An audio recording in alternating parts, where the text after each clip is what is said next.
Hello and welcome to Being Boss number 54, brought to you by FreshBooks Cloud Accounting.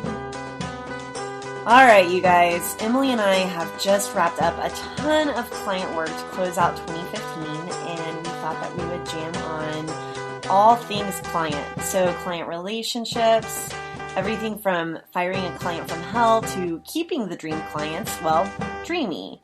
So this episode is going to be great for any of you service-based creatives who rely on clients for a paycheck.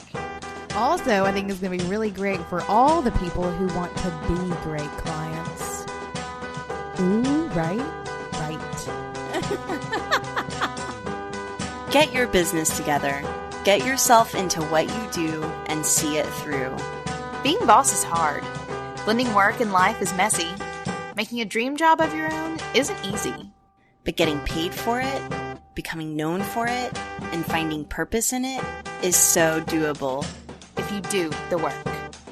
Being Boss is a podcast for creative entrepreneurs brought to you by Emily Thompson and Kathleen Shannon. Check out our archives at lovebeingboss.com. Okay, you guys, first off, it's that time of year again where it is time to get your receipts together. So one of the things that I love about FreshBooks, Emily was giving me a big thumbs down right there, but really one of the reasons why I love using FreshBooks is because they make expenses and tracking expenses so easy. Everything from whenever you enter your expenses, it automatically puts it into tax-friendly categories. You can sync up FreshBooks with your bank account now, so if you use a debit or credit card, it will automatically import your expenses from your bank account so you're not missing a dime. FreshBooks is an easy-to-use online cloud accounting system designed specifically for creative entrepreneurs who did not major in financing. They are there to help you run your business and make you look like a total pro while doing it. Try FreshBooks for free today. Go to freshbooks.com/beingboss and select Being Boss in the How Did You Hear About Us section. All right, so today is all about clients. I'm so excited to talk about this one because I feel like it's a topic that I talked about a lot whenever I first started freelancing and working for myself, but now I kind of take it for granted. That said, my main designer, Liz, has been on maternity leave for the past 8 weeks, so I've been doing a lot more client work that typically she takes on. So it's given me a whole fresh perspective on client work. Welcome back to it, Kathleen. Welcome back. And I love it. I love my clients. It has been so fun being able to work on their branding projects and taking them through the braid method. It really is dreamy, but it's not always dreamy. No. It can go south fast. I know. And I'm going to, so we're recording this mid-December. We're totally going to get transparent on this. And Kathleen and I are both, this is our last day of doing client work for the year. So we're really just coming to an end of all the client projects we've been working on all year. And I'll have to tell you, I'm going to have to try really hard not to just spiral into bitch fest today. Because this is always the hardest part of the year for us, wrapping up. I like to wrap up all of my client projects before the end of the year. And we've had a couple snafus that have made it clear that I think my time of working one-on-one with clients is coming to an end. It's bittersweet because I have certainly met some of the most amazing people and absolutely enjoyed doing one-on work with some really awesome bosses. But doing client work is really hard. It's really super draining working one-on-one with clients. And there's a reason why after a couple years in business, most of us stop doing one-on-one work. I mean, it really keeps us from being able to move forward in a lot of ways. But I want to jump in though and mention that I think part of why it's draining is because you're getting so much client work. You're doing websites, which is a whole other ball of wax. Right. Whenever you're doing someone's website, you're basically doing their business, which is why you launched Indie Boom. But you have also grown your team in the past couple of years. So you're not just managing clients, you're managing a team. And It's really hard to do both. And you're doing all this, what we've been calling one-to-many outreach, where you've got the podcast, you've got the newsletter, you're just doing a lot of stuff. You're probably spread thin. Oh, well, I am. And I also have to say that having the team has made a world of a difference. I mean, this time last year, I was frazzled and like, ooh, I can't even.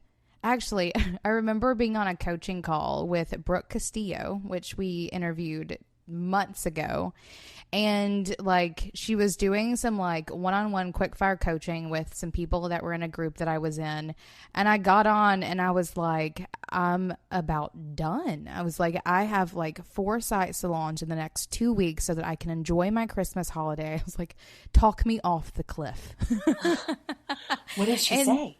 Well, she pretty much told me, she was like, well, are you actually going to not be able to enjoy your holidays if you don't launch these projects? And I was like, well, no. And she was like, right. So it's just one of those things where she just, I don't know.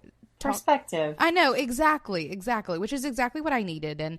But between talking to her and experiencing last year, especially because it was our first year of Indie Booms. And again, it's really important for me to launch all one-on-one projects by the end of the year, just so like I can close the books on those things and get fresh in the new year. It really made it important for me to prep my team this year to take that load off of me, which they have. They totally So you have. will still be taking clients. You're just not as hands-on with them anymore. Exactly. So I am much less spread thin this year than I was last year, hugely. But even then, like working one-on-one with clients is a draining experience. You are one-on-one giving a client all you've got.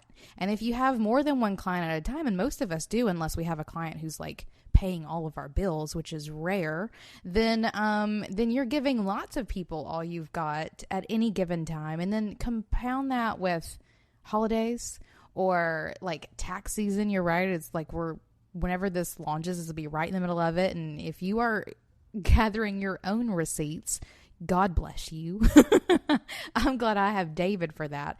But working one-on-one with clients can be really draining work. And one of the things that we have found, and one of the things we want to talk about today, is how to manage clients, because managing your clients is what can be the difference between super frazzled, you hate your job, and having really dreamy experiences. Even with not dreamy clients, management makes all the difference in the world.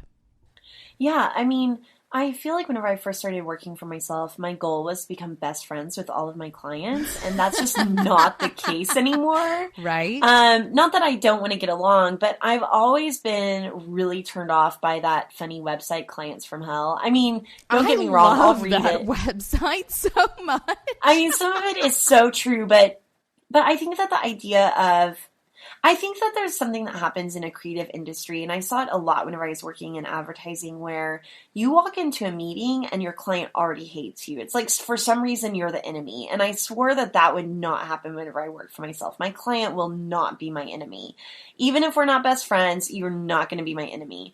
I just don't want there to be any defensiveness or questioning in motives whenever it comes to how I work with my clients. And I feel like it really begins from knowing yourself first. So knowing your own positioning, your own expertise, and your own offering. You have to know what it is that you do so that you can tell clients, whether or not they're dreamy or not, that you can do it. So one thing that I see happen a lot with creatives is a client will come to them and they'll say, hey, I want to hire you. I really like everything that you're putting out there. I want to hire you. And then you say, okay, what do you need? And they're like, I don't know. And then the creative says, maybe we should just start with coffee. Right. And the creative's like, well, I can do anything. I can do anything you want, because a lot of creatives can do a lot of stuff, but that doesn't mean that you should. And it doesn't mean that you should take on every client that has cash, and especially don't take on every client that doesn't have cash. So I really do think it is about knowing your own positioning, knowing your own expertise, and knowing what it is that you offer is the first step in having really good client relationships. I agree. And I think the next step in that is knowing how it is that you're going to offer what you offer. So one of the things that my team gets entertained by me and how it is that I I have to super structure how I manage clients and how I manage projects, because website projects are huge. Like, they are absolutely huge. There are tons of moving parts, and I have to know how it is that I do what I do to a T, or else it's going to derail and be a nightmare. So for me, one of the key points of managing a client is knowing what that means. So, if you're working one-on-one with them, do they have your cell phone number, or are you communicating only via email? Or are you using project management software? And if so, for what? So knowing I was going to say, like, even before that, like, let's talk process. Like, knowing your own process. So you have the indie boom process where you can tell your clients, okay, first we do this, then we do this, then we'll meet here, then you'll pay me here, and then we'll do this.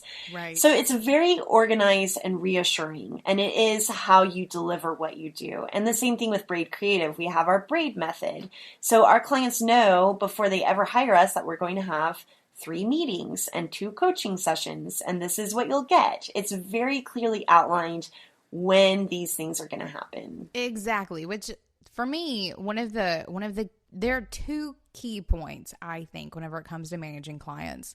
One of them is set expectations. So whether it's what it is that you're going to do, or how it is that you're going to do it, being your process, or how it is you're going to do it in terms of like the finite, like who's doing what and when and how are you communicating about it, setting expectations and not going into projects where you're just like, okay, let's do it. And then like high five and then run into a brick wall.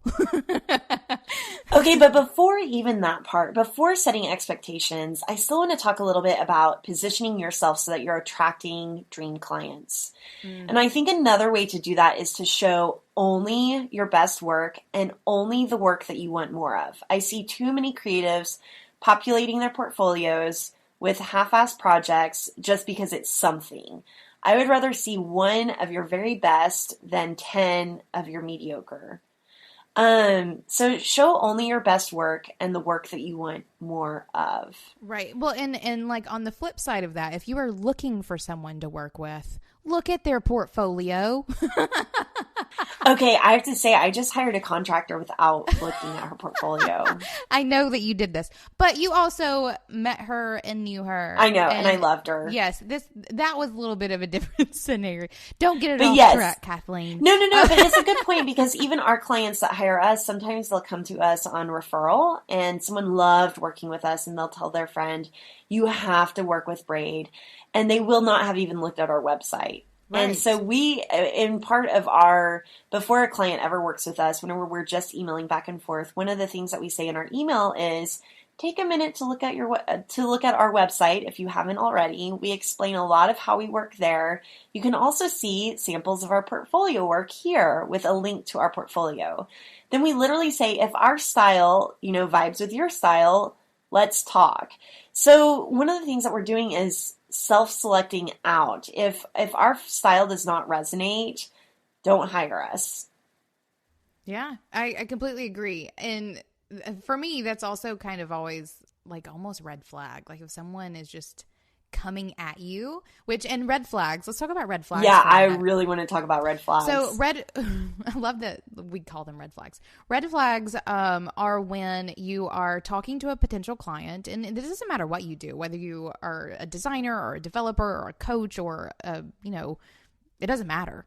A red flag is when you're talking to a client and then something doesn't seem quite right. So either they don't know your name or they haven't looked at your portfolio, or they don't care about your portfolio, or they immediately start talking about how they don't have a budget, or I don't know. What are some of your red flags? My red flags are if it's a dude. That's one of my red I know flags this is too. awful, but let's literally, talk about this. If a guy emails me, I'm instantly suspicious. I completely agree. So I've worked with a couple of men in my time, and this is not to like a I don't work with men thing, because I definitely have some male clients and some of them are fantastic. But most of my worst clients have been men, because men's way with communicating, especially with women, is a little messed up.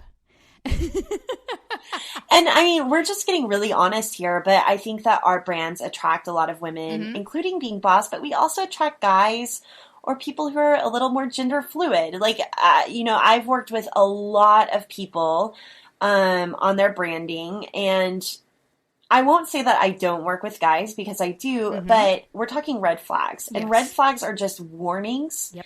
They're not necessarily a make or break. They're not deal breakers. Red flags and deal breakers are not the same thing. I've had red flags before that ended up being really great clients. So it's definitely not a make or break thing. But men is definitely one of mine too. That's really funny that you said that. So yeah, so men is one of my red flags, but again, like I have love for you guys. Anyway, contact another red flag. Another red flag is we specifically like working with people who have personal brands, so solopreneurs and that sort of thing. So we have found that a red flag is someone who comes from the corporate world. They have a really hard time embracing their personal brand because they always want to bend back into this like corporate conditioning of being everything to everyone or being professional. I put that in air quotes. So that's definitely a red flag. But then recently I figured out over the last year, another red flag is solopreneurs or creative entrepreneurs who service corporations. So even though they work for themselves, if their dream client is a corporation, that is also a red flag because, again, they're trying to conform to what that culture deems as professional. So that's another red flag. Another red flag is probably, I mean, again, like the referrals, and we're definitely an industry based on referrals. It's great getting referrals. That's huge. But sometimes just because someone else loves us doesn't mean that their best friend will. And there's something about going through the Braid Method process that makes our clients feel really heard. They're seen. They get a lot of confidence out of it. But you can't sell someone on confidence. So that's what they're trying to sell their friend, but that's not what we're trying to sell them. We're trying to sell them a brand and business vision. So if they don't need a brand and business vision, we're not a good fit. But sometimes they want to hire us anyway because their friend loves us so much. So like that's kind of a red flag. And then other ones are maybe if someone emails us and they give way too much background or they have like 20 years worth of content under their belt and it's just like a lot to dig into. Or another red flag is not having enough information. Like they might just email and say, how much does it cost? Right. So, okay, one of mine is, and I want to also specify that these red flags, again, are not make and break. And also are pretty specific to us. Like, obviously, you may not have the red flags. And just because if you're in a group that we would red flag, it just means that you're not our dream customer, not that you're not a fantastic person. But one of my red flags is people over 40. I know. Again, not that that is like a bad thing, but one of the things that I have discovered in the fact that I work online with people and all of our conversations except for coaching calls are going to be in project management software or in emails. If people are really over about 50, they have a really hard time communicating via written format and need to get on the phone to get anything across. And we don't work that way. I think also maybe that's a red flag for you. Okay, like my dad is almost 70 and he's very tech-minded. Like he wants to be in the world of Twitter, and I think that that's great, and Instagram and Facebook and all of that.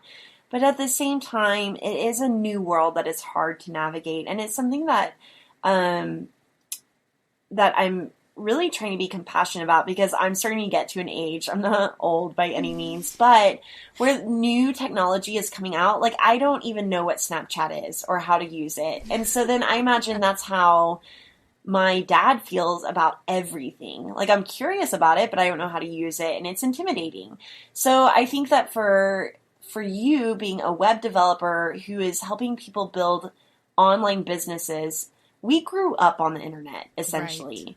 And for people that didn't grow up on the internet, there's not that same kind of shorthand that you really like having with your clients. So it's not necessarily just that you're over 40, I don't like you, but that there's this lack of shorthand. So obviously, again, red flag, not a deal breaker. I just launched a couple of websites for really fantastic creative entrepreneurs over 50. But it is one of those things, whenever they first contacted us, it was something I had to wade the waters really well. Like, how are they communicating in these first emails, which is a whole part of the client management process. You have to know how to feel people out.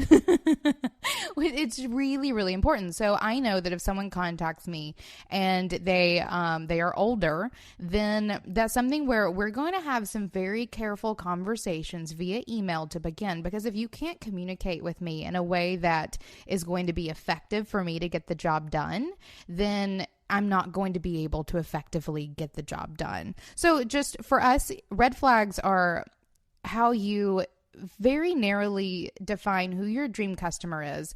And if people fall outside of that, you simply wade the waters a little more carefully. Not meaning they won't be great clients, because I have really great men clients over 50. That has totally been a thing. But it is something where if you want to have dreamy engagements with your clients, know what your red flags are and how to deal with them to correctly tell if they're going to be a dream client or not. Okay, so let's say someone gets through the whole process of the onboarding, and you do decide that they're a good fit because their needs and wants and overall vibe aligns with your expertise and offering and overall vibe. So then what? Like, what are the next steps to guaranteeing a good client engagement? And for me, the next step is just, I guess the onboarding process in general, which exhausts me right now to think about getting into. Onboarding is where you set those expectations. We have like a getting started PDF where we say, all right, we may have had a sales call with you, but outside of coaching calls, we're strictly doing email for like whatever communications and project management software for project specific communications. It's where we set that expectation of, here is how we work. We have these systems in place. And if you want us to do our job for you at the best way possible, you're going to follow our systems. And if you don't want to follow our systems, we can't guarantee that we can give you the best product. For example, we recently had a client, and through some mistakes made on our team side, the client ended up with one of our cell phone numbers. And so the client ended up texting content for a website to Chris's cell phone. And I didn't have that content. Like, it's my job to load the content, but because it's not being loaded into our project management software and it's being sent to Chris's phone instead, there was this little bit of a snafu where, what the hell is going on? And I had to reset expectations immediately. Sent her an email where I'm like, you know what? Like, I understand that this is probably easier for you, but it's not easier for us. And if you want us to do our job, you have to send us content in a way that so is she just like typing out her website content on her phone? She was sending product photos and like titles and descriptions and pricing. Okay, I can't bash that because I'm a big fan you of my are iPhone a cell phone user, and that like and this is again where you set your own expectations and boundaries. Like, I will not give a client my cell phone number. That is something that I will not do. No, me either. I've done it a couple of times in the past, and all but maybe once it has been abused. So like for me, that is like, if a client asks for my cell phone number, red flag. Really big red flag.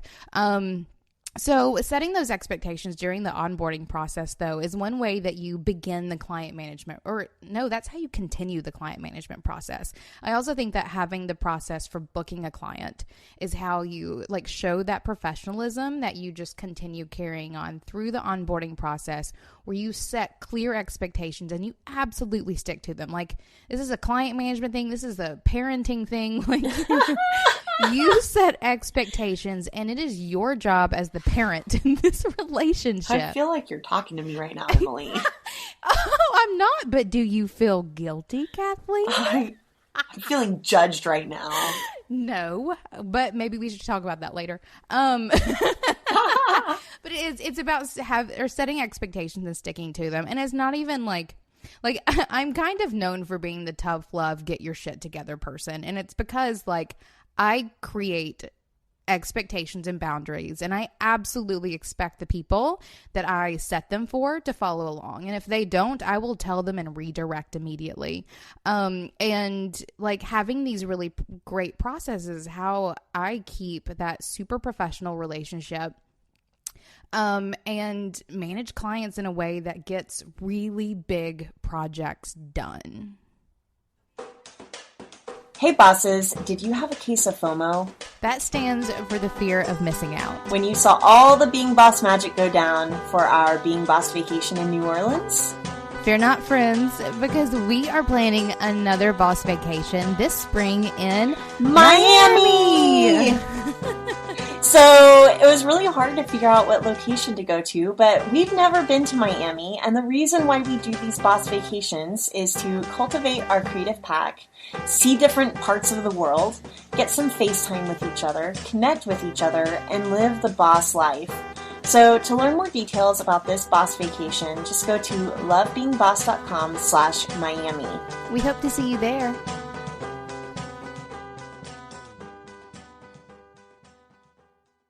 Okay, so I have a tactic for our listeners right now whenever it comes to your onboarding process. Because again, the idea of outlining our onboarding processes, I feel like we've done it before. Like we both have these conversation slides that we attach to our emails that make our process very visual. We use canned responses in Gmail and have systems outlined in our, for me, it's in my Google Drive, a system outlined so that my virtual assistant can send emails, set up meetings, and it's the same process every time. But what I would recommend for our listeners is if you want to create a really good onboarding process or system, start to write down just on a piece of notebook paper everything that you do from the time a client contacts you to signing a contract. Like, what are all the exchanges of conversations, emails, phone calls? Just write down everything that you do and start to figure out systems around each step or where you can consolidate steps. That is a really great way to create an onboarding process that is really authentic and matches your own style, because Emily and I could tell you all day what we do, but it might not necessarily be the right process for you. So yes, do that. Write it all down, figure it out. Yeah. But I wanted to talk a little bit about contracts and payments for a minute, Sure. because I feel like contracts, so one thing that, we both do is attach that PDF to our emails, and it kind of sets the expectations in a very visual, friendly, casual way. But then there's also contracts, which is really the legally binding document that says, here is what I'm doing for you. Here is what you will get. Here's how it works. So a lot of the information that is in my process email that's very friendly and visual is repeated in my contract, again, in a very friendly way. I actually took all the legal jargon out of my contract, except for the stuff that makes it possible for me to sue if I have to, or vice versa. So that it's just very friendly, so that people can actually read it and use that document to know when we're meeting, exactly what they're getting. So I want to talk a little bit about that, contracts. If you don't have a contract, you need to have one. I agree. And I want to get back to this just a second. I also want to go back to that onboarding process. If you are hiring someone who doesn't have a good onboarding process, you can pretty much guarantee that the rest of your project is going to go about the same way. And I would say, that's not always the case, but what a good onboarding process does, it starts before they ever send you their first paycheck. And a good onboarding process really reassures your client, and you can start charging a premium for your expertise because you're being professional about it. Right. Yes. So really, it just makes you more professional. Right. And people want to pay you more. And will take you more seriously. So back onboarding. And they'll take you more seriously through the whole process. They'll trust you and feel more reassured through the whole process. They will be less likely to second guess you. So that's a really good point, Emily. But contracts, I see too many people getting into business with acquaintances or friends, or even just other creatives that they really like, and not outlining a contract. I do a contract for everything. I don't care what it is. I don't care if it's free or for trade, or if you're my best friend or my sister. I've never worked with my sister, so that doesn't really count. But there is a contract involved. I think that actually, whenever you and I have worked together, we do contracts. Like if it's a big project. Yeah, I feel like now. I feel like maybe what we did is signed one major contract at some point saying all indie boom braid projects follow these rules. Yeah. And I think now it's just when we exchange money. I think that's how we did it. Oh, no, I want to say even now, like with client do it stuff, every time. we do a contract for everything. Oh, see, so I actually delegated my contract systems down to our virtual assistant, so I don't even know what we have contracts on anymore. Well, and I think David signs them, so I don't really know either. I think that we still do contracts. But whenever we did contracts, and we still do them, but outlining, and it can be simple, you guys, like don't let contracts and all of that stuff overwhelm you. You can find templates online. Just ask another creative friend too, like, hey, can I see what you typically include in your contract? Yeah. And here's the deal about contracts too, is that you can never guess everything that's going to go wrong. So there are standard things that you can include, like cancellation fees, revision fees, if they don't pay, what happens. But basically what you want to do is think through every worst case scenario, and your contract should outline the exit strategy there. What do they owe you for what percentage amount of work is done? Like, that's my big thing. If I've already taken you through half my process and you decide you don't want to work with me anymore, you're still paying me 50%. Or, sometimes it's even more. Like, let's say you front load your deliverable and you just don't finish at the very end, but like your deliverable, you do all the work at the beginning. Maybe even though they've only spent 25% of their time with you, you're still charging them 75% for your work done. So just kind of figure out what that looks like along the way.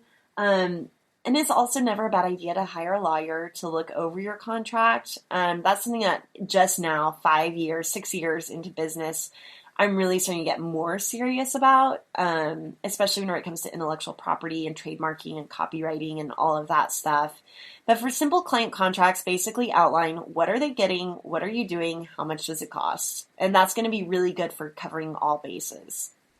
Agreed. My first contract I got from, I actually have a book over here. It's called Business and Legal Forms for Graphic Designers. It's a book I picked up on Amazon, and I went through and I copied and pasted multiple parts of multiple contracts into a contract that I combined with one that I got online or something like that. Like, you can totally bootstrap a contract.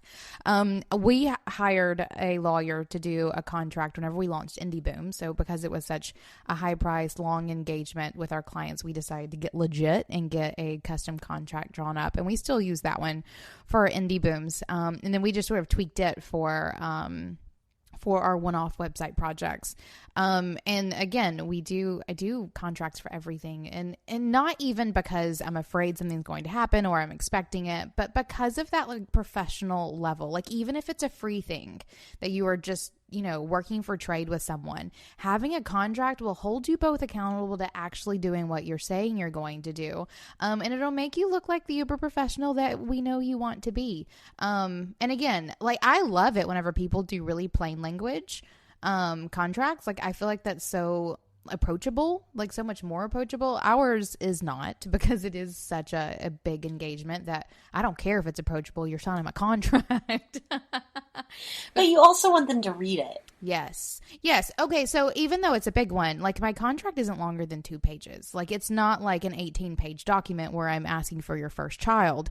It's just covering both of our asses in case something happens, or having an act of God clause, if an earthquake happens, what happens? Or this is something I want to add to my contract, and David and I have talked about it, and we haven't added it yet, but I recently heard of a pause clause, which will allow either party to pause a project if, say, one of the biggest pain points we have with websites is clients not getting us content in time to actually launch a website. So if a client isn't going to get us content, then either party can ask for a pause in the contract for however long, with the understanding that whenever you're ready to come back, it's, with our schedule and not just all willy-nilly. But I think a pause clause is a really cool thing to add, and something I want to add in the future. That. And I know, right? I was going to say that, I don't love that for me. I would never do a pause clause. It would kind of be like what's going on? Because right. because our method is not as long-term engagement. Right. It's over 6 to 8 weeks. So if there's a pause, it's probably because something pretty dramatic happened, either personally or professionally. But I do really love having a timeline built into how I manage my clients. Mm-hmm. So I think that a timeline, and even for how I manage my own projects, like even whenever you and I are launching things for Being Boss, getting a timeline in place keeps everyone really accountable to doing their part, and also sets, again, that expectation of knowing when everything is going to be done. So for me, timelines are huge just as far as hitting my own benchmarks and hitting my own milestones and hitting my own deadlines. I include a timeline in my contract, but also in an email. So one of the things that I do is set up every single client meeting, because I know how long it takes me to do the work that I do from start to finish. So we have 5 meetings total, but I'm scheduling them all out from the beginning. And one of the things that that does for me is it allows me to see my schedule in advance. It allows me to book out 12 clients at a time without feeling too much of a squeeze or knowing how I'm going to be able to handle it. So that's huge for me, is just that timeline. You guys all know that I love my Google Calendar. I use it for everything. So I include my client meetings in my Google Calendar. So one thing I experimented with that I'll actually share here as far as project management and working with clients is and Val Geisler talks about this too, but I filled out my dream week and even a dream quarter of what it would look like to have X amount of clients and to space out all the meetings in my calendar before I ever even close the clients. So like this is kind of like chalkboard effect. So if you don't know about the chalkboard magic, it's basically getting a chalkboard and drawing blank spaces to fill with future clients. And listen to episode number, I think it's 48 with Jay Pryor. We talk about the magic chalkboard there. But I think that creating space in your Google Calendar is kind of the same thing, where maybe you schedule out all of your client meetings in advance, and then you start to fill those up with clients as they come. It's a really great way to stay accountable to how much time you want to spend working. So let's say you start to get more clients and you're already booked up. It's a good problem to have, but you might say no for your own work-life sanity. Sometimes it's just hard to say no whenever you don't know what your calendar actually looks like. You might think that you can take on more than you can, and I'm totally guilty of this. I said yes to far too many things in 2015 because I had no landscape of my calendar. So I agree with that. I actually found a new app yesterday. No, earlier this week. Hold on, it's called Timeline. It was $2.99 in the App Store for my Mac. And it works with your iCal. And it's really spectacular. It allowed me to actually mapped out all of our indie typography projects, as well as Corey's development projects, as well as the Being Boss projects, and it's all just out there. So I know what sort of client bulk I can take. It was pretty magical. Wow. Okay, so I got your Evernote where you're like, I've booked everything out for the next 4 months, or scheduled it all out. Yep. And I was like, what the hell, Emily? Who are you? I got a new app. But now I know it's because you have an app. Got an app for that. So no, yeah, booking things out is really, really important. Now, as I want to mention, you were going back to timelines. You timeline out your payments as well, and I mean we do as well. We have monthly payments for Indie Boom, which makes that really easy. But you include payments as part of that project timeline, which ensures that you get yourself paid on time. Yeah, and it takes the money conversation out of the picture, so it's not awkward. Yep. We're just saying, okay, and then you pay me at this point. So that's really nice. So let's talk about managing clients when it comes to them not paying. I've never had that. Awesome. Well, okay. Since launching Indie Boom especially, we haven't had that happen until recently. Yes. Well, and I want to talk about how I manage that situation, because I am a client management badass. I have a way of managing going south moments with such panache that my clients love me even whenever things start getting sticky. So I recently had this happen, and David had told me, we had a client, or we had a payment that had not come through, and I was like, all right, we'll wait a couple days. It's fine. We'll see what happens. And it still hadn't come through. So I told my entire team to stop working on this project. And this is like the week before potential launch of this project. So stopping work on it was kind of a big deal. And I wrote an email to the client where it was like, first and foremost, I've told the team to stop the project. Let's talk about payment. And I outlined to her, like, money was due on this day. You guys have been really great paying so far. I'm pretty sure it's just a little snafu. We need to get this taken care of, or nothing else is happening on your project. It was paid within 2 hours. So I know that a lot of people struggle with having clients not pay for things. And this is also one of the reasons why I built IndieBoom, because as a service provider who works with clients and, gets paid in payments, and especially sometimes those last couple of payments may not come through. The reason why I structured IndieBoom the way I have, and the reason why I've restructured our one-off projects in a similar way, is that I am never working for free. Ever. So I'm not getting paid at the beginning and the end of a project. I'm getting paid at the beginning and the middle of a project, or every month during a 6 or 12-month project. So that if for some reason I'm not getting paid, I stop work and I'm not out anything. And this structure is a little weird for our community of people, and not one that has to be adopted by everyone. But just because it's not the norm doesn't mean that it's not badass. Because being able to hold ransom my time and the time of my team for payment for things that people want, puts the power back in my wheelhouse, because as the professional, it is our power, I think, to keep. But also writing very clear. A minute ago, I said there are 2 points that I have in terms of managing clients. One of those is setting expectations, and the other of those is say what you mean. Whenever it comes... Yes, thank you. Thank you. Say what you mean. Yeah, so whenever it comes to asking for payments, or whenever it comes to dealing with a bad situation, which I know we'll get to in a minute, it's not about flowering up your language with lots of metaphors and nonsense. It's about being a boss and saying what you mean. And if you aren't going to continue working because you haven't gotten payment, say, I've stopped working until I've gotten payment. Or whatever it needs to be said. I think the most boss you can be comes whenever you just say what you mean. And I think along with saying what you mean is telling them what you want.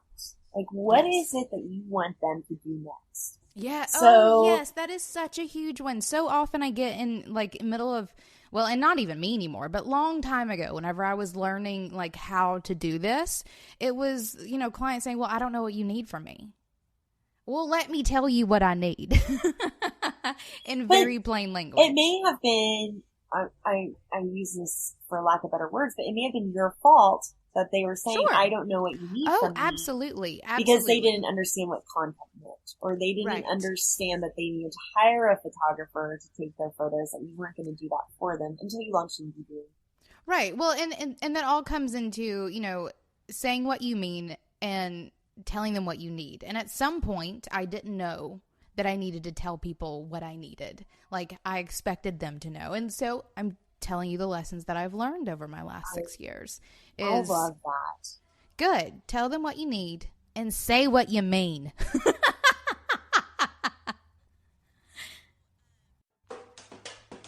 Emily here to talk about running an efficient online business. Doing business online is all about solutions. Solutions for billing, time tracking, project management, scheduling, and each solution is only as good as the integrations that make your whole business work in harmony. When our pals at Acuity Scheduling wanted us to share their awesomeness with all of you bosses, one of our first points was, how do you integrate? And they surely do not disappoint.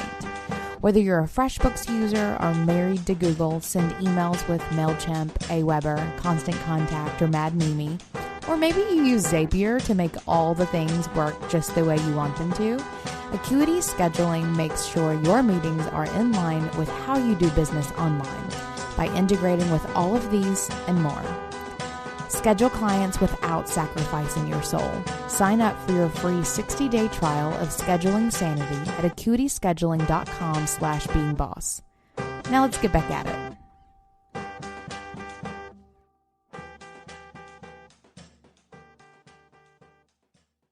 So, one of the things, I think that we both like communicating by email, which is awesome. We've talked before about keeping emails really concise. You and I even send each other emails like this that are bolded, headlined, bulleted, highlighted, and me and my sister even. And then a final call to action. And then a final call to action. And I love, so like one of the things I do whenever I'm managing my clients, whenever I'm sending them emails, is I only ask them one, maybe two questions at a time. Yes. So that way they answer the question and I bold it. So whether it's the meeting time, even setting up our podcast interviews, I don't send everybody everything at once because it's information overload. So, and that's really hard for me to not overload someone with information because my process is so in depth. So again, that's part of like making it visual, hopping on Skype. I have a few different forms of communication that really humanize everything that we're doing. So so let's just get into this communication. I will not, so one of the things that you said, you won't work with a client if they won't work within the systems. I won't work with a client if they won't Skype with me. Like, we need to get face-to-face time because what I feel it does is it makes us all so much more human. We're people working as people. And I also think that it helps me do my best work because I can really feel their energy or their vibe around their brand. And I can see what's really rising to the top because they get excited about it. I can ask them more questions about that. So I really like getting on Skype with my clients. But also about communication. Well, this might be a little bit further, but I'm going to talk a little bit about like what to do when everything's go bad. So like you send that client, things didn't go bad yet, right? Because they just, they were only 2 days late on their payment, but you said, I've stopped working until you can pay. Here's what you need to do. Pay this amount here. Right.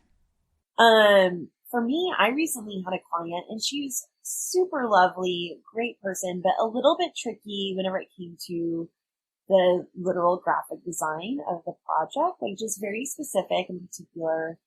And one of the ways that I got really say what you mean was in an email. I was like, I just don't know. I honestly don't know what to do. Like, you know, and I got really vulnerable and I was scared that maybe it would make me not look like an expert, but at the same time, I wasn't clearly understanding what she was asking for. So I said that I'm not understanding what you're asking for. I'm honestly starting to feel a little frustrated around, you know, this is like our 8th round of revisions. And then I said, can we hop on Skype and just talk about this?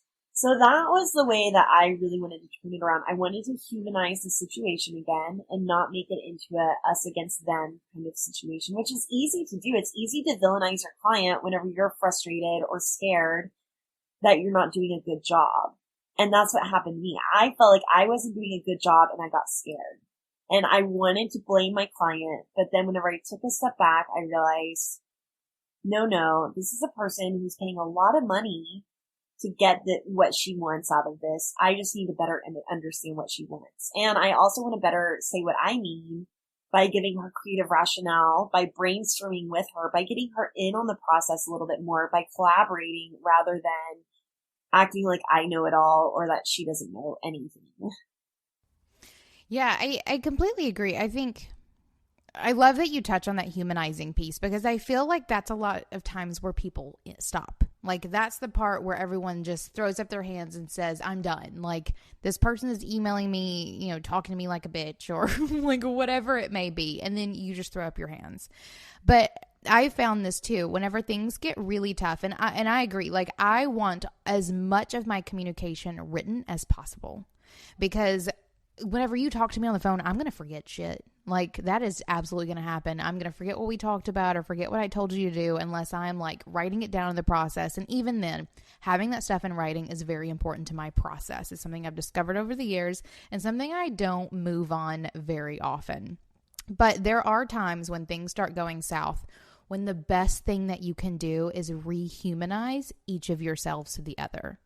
Because whenever you're talking online to someone, sending email after email, you're not talking to a person, you're writing letters to the computer. I mean, even whenever I'm texting my husband, I'm like, are you a real person? Are you an emoji? No, actually, I tell him to send me emojis. I'm like, whenever you say okay, period, it makes me feel like you're mad at me. Are you mad? I need a monkey emoji. I need a heart emoji. I need a kissy face emoji. Kathleen, you're a little high maintenance. I'm going to have to watch the way I text you. You're going to think I'm pissed all the time. I'm very much okay, period person. Whatever. You're texting me emojis of crystal balls and sparkling stars. Oh, I have learned to enjoy the emojis quite a lot lately, but that's a fairly recent. This is me getting old. Like, I just discovered emojis. But no, going back to humanizing though, I think that's really important. And I know that a lot of us who hide behind our computers to do the work that we do, we're all introverts or whatever it may be. Get on the phone. Like, that sometimes can be one of the most professional, best things that you can do. I have saved many a project because websites are hard. Like, whenever we're deep into a website and a client is like, why can't this move 6 pixels to the left? And it's because coding doesn't work that way. Like, sometimes I'm that client for you. I have to get on Skype and look at Kathleen and go, look, honey. But no, sometimes getting on the phone and hearing each other's voice and hearing the frustration in each other's voice and finding that calming place and explaining yourself in the moment or whatever it may be, or having them explain themselves, because clients are not always right. It can be the difference between a project that literally just ends and everyone's pissed and shit hits the fan, or things continue on and launch happens and everyone has a great day.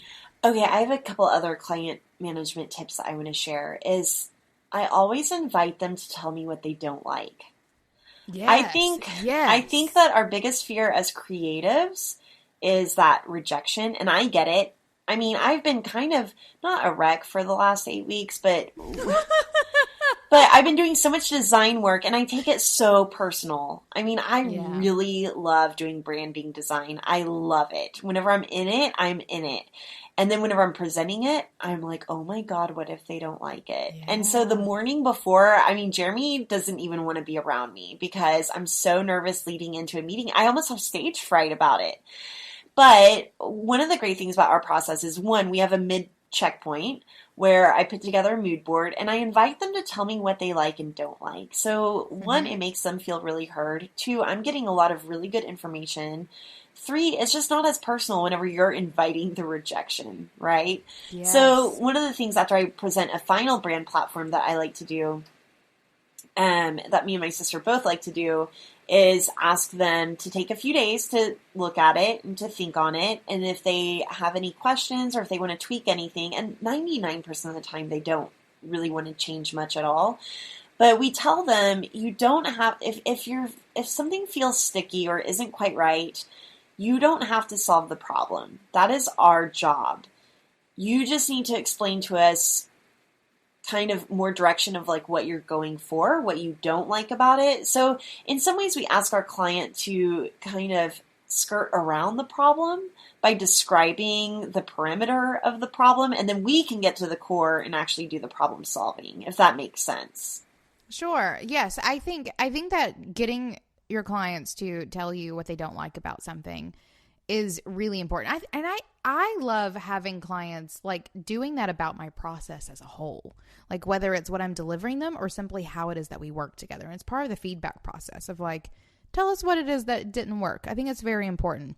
And I want to bring up, we did a joint project with Brenda Mangalore. It was a braid indie boom project. And I remember in one of her branding meetings, her talking about, she's a fine artist. And she was talking about how whenever she shows a painting to a client, it doesn't bother her if they don't like it, because they're not telling her that they don't like her. It's just their views are a little different from her. And that's not judgment on her part in a bad way. It simply is opinion. It's so amazing. I take that shit so personal. I know you do. I feel like if someone doesn't like my stuff, they're calling my baby ugly. Everything I make is ugly. No. I do a little bit. I feel like I've grown out of that a little a little more as I've gotten older, and really as I detach myself from web design, because even though I'm damn good at what I do, I don't see myself as a web designer in the capacity that I know you see yourself as a graphic designer. Like, I just don't. It was something I fell into, not something I went after purposefully.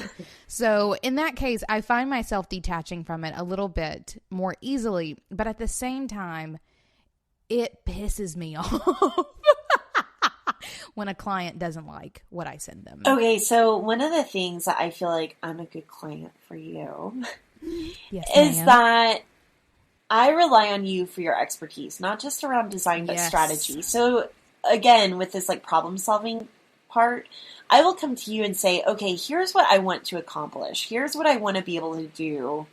What is the best way to structure that? Like, I'm asking you for what you think. And then at the same time, I come to you with my ideas. Like, hey, I'm thinking this. And it really does feel more collaborative. And obviously, that's our relationship that we've built over, I think, years. And now we have a shorthand around it.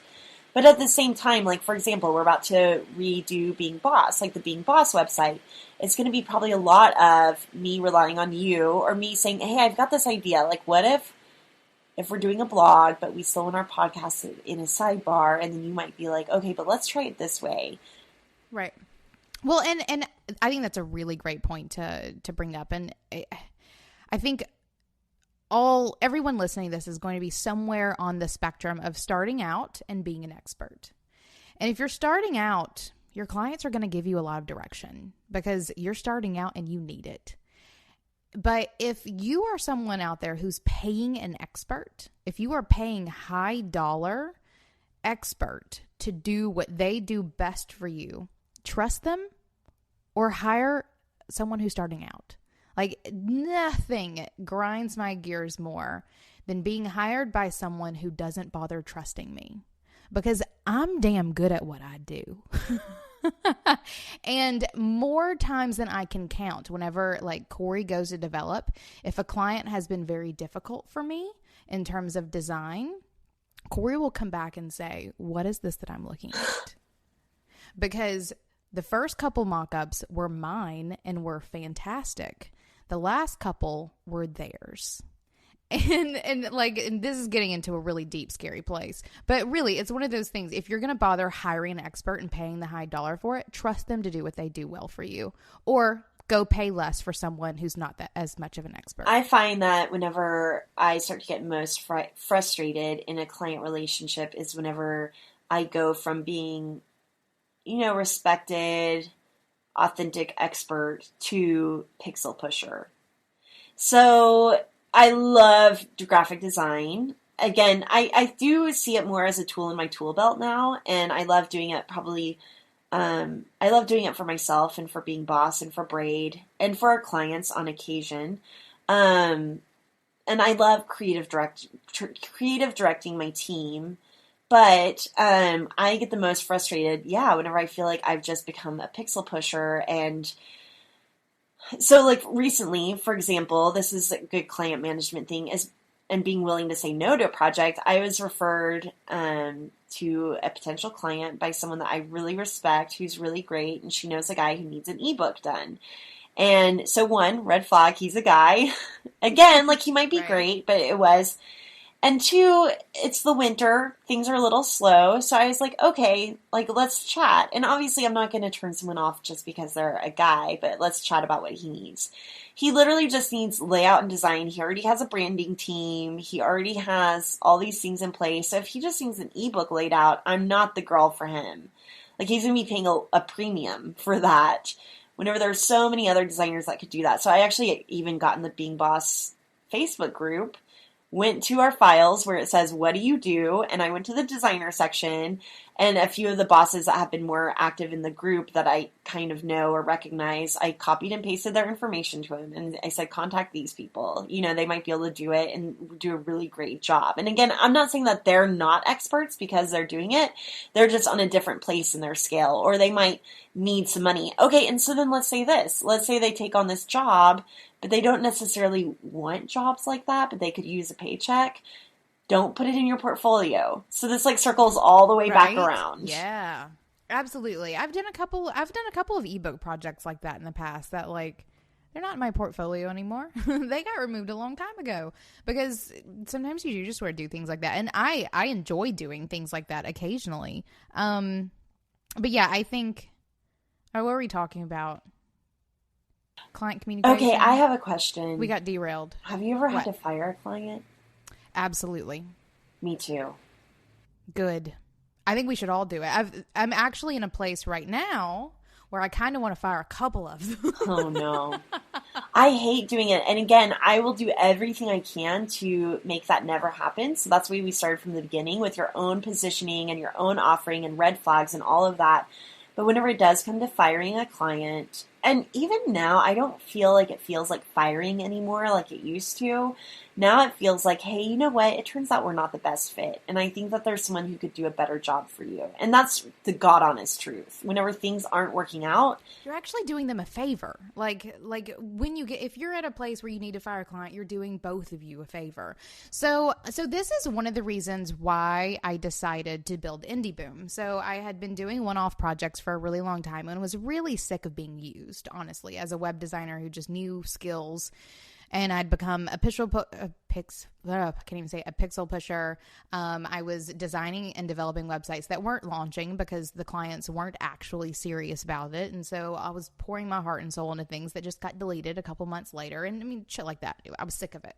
So I decided to build Indie Boom, which, you know, long-term engagement, so that I can actually get into businesses and help them build websites that actually work for them and all that jazz. But I also wanted to elevate myself to coach, because no longer am I pixel pusher, like developer, do what I say, but I'm actually going to help you get along. And something that I found, and websites are huge projects. Like, I cannot say that enough times. And like, you need to be a coach almost to get through these big projects. And a lot of our Indie Booms, not all of them, we've had some of the most dreamy engagements. Lindsay Kluge from Ginger Tonic Botanicals that we had on a couple episodes. Brenda that I brought up a minute ago. Ideal clients. Like, I just want to hug them right now.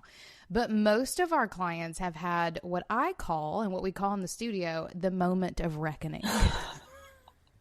Where I literally have to send them an email to tell them to get their shit together. Okay, but do you feel like if you're having a moment of reckoning with a majority of your clients, does it make you reassess your process? Because whenever I get a string... All the time. Whenever I get a string of clients where like things just aren't going as smoothly as they could, I always, not to blame myself or to flog myself or anything like that, but it is looking at, okay, what am I doing? Like, what is my positioning?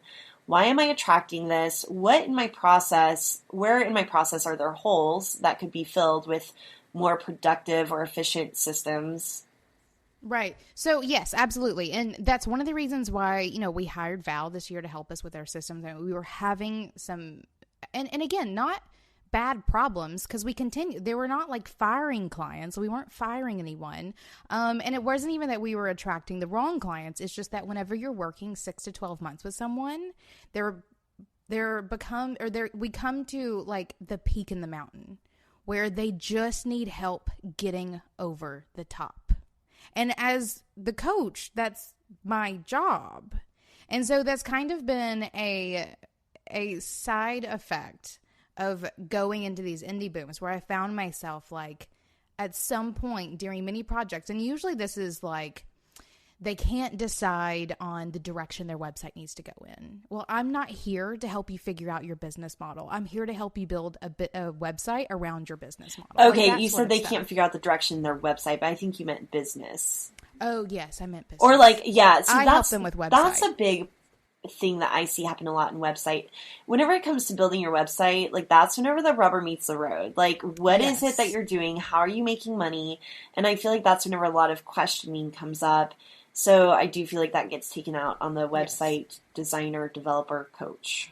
Right. So the moment of reckoning is usually the place where I tell them to start making decisions, basically. Or like we currently have a project, and again, it's not like in a firing scenario, but like coaching capacity. She was late for multiple deadlines, missed multiple meetings, and now her website's not going to launch on time. not my fault, not my team's fault, moment of reckoning came where I sent her an email. It's like, we still have 9 months left on this project.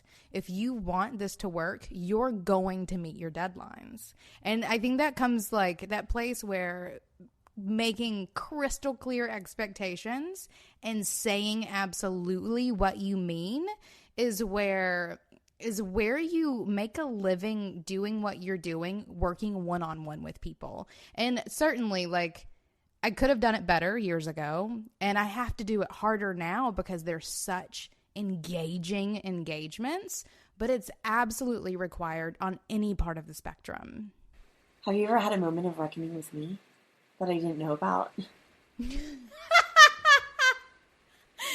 No, you have been dream clients. Oh, thank you. No, well, and again, it's not everyone. And you would know. You would not be a question because it's usually one of those emails where there are a couple of like bolded sections and like a very clear call to action, which usually okay. So my moment of reckoning with you was we're starting a podcast.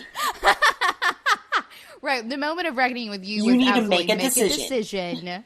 Are we doing this or not? Because like really that's where it is. And that goes back to multiple episodes that we have done where, we talk about focusing and making decisions.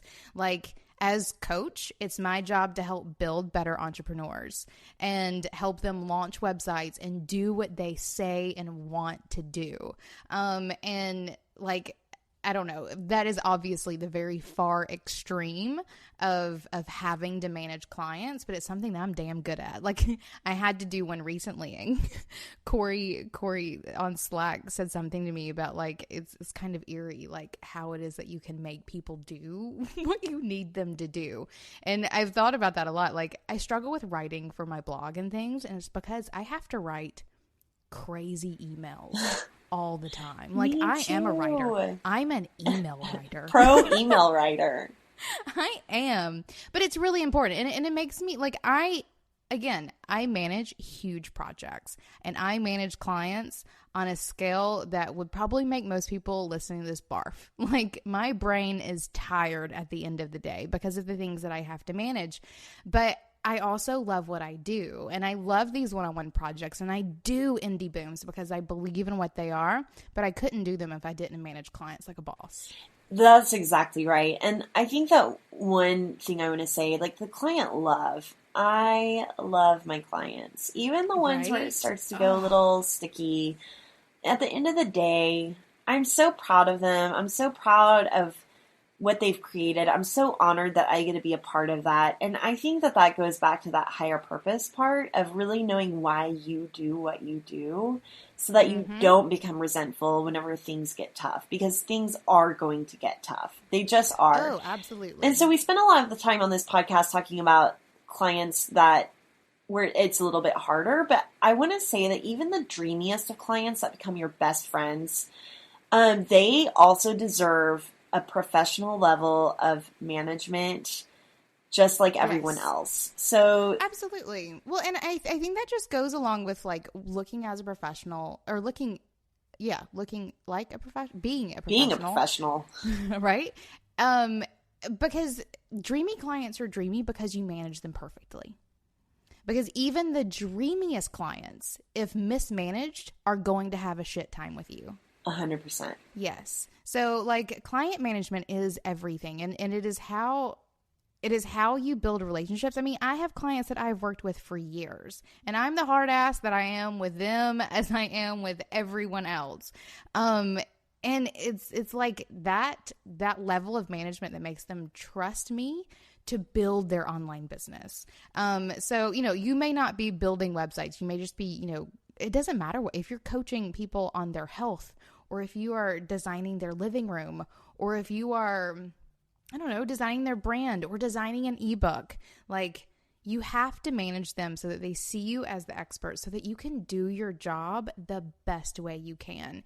And whenever all the things like come together in magical synchronicity and you have found the right client and they are, they are being well managed, they're allowing you to manage them and your management is impeccable, then you end up with the dreamiest client scenarios. And those client relationships are why I keep doing what I do. Amen. Amen. Oh, and I love them. Appreciate the hell out of them. Me too. High five.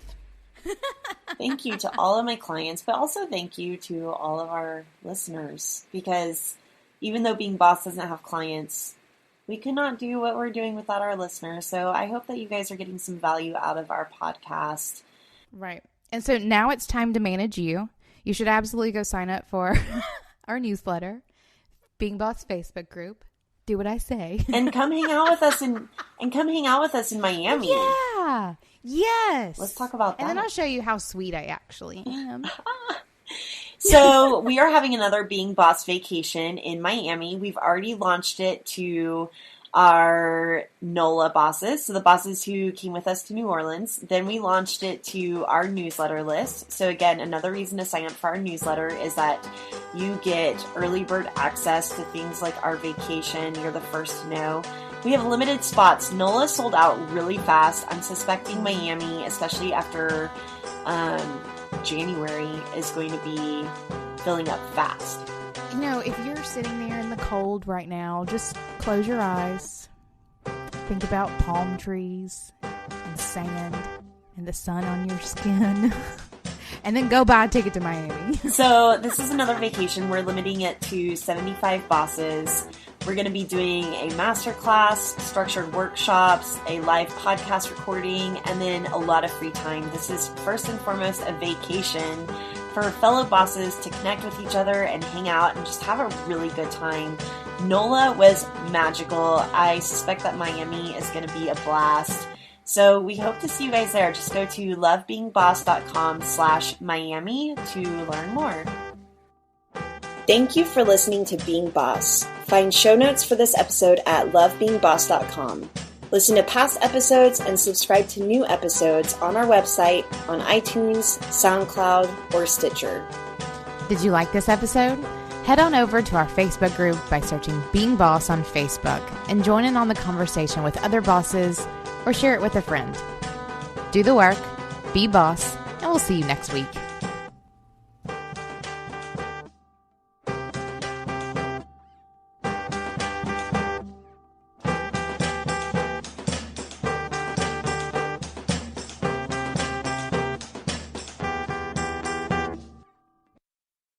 I'm turning up my gain just one more notch because my little sound thing is like little. Well, you're loud in my ears. I mean, I'm trying to put my face right up in it. Just for you, Corey.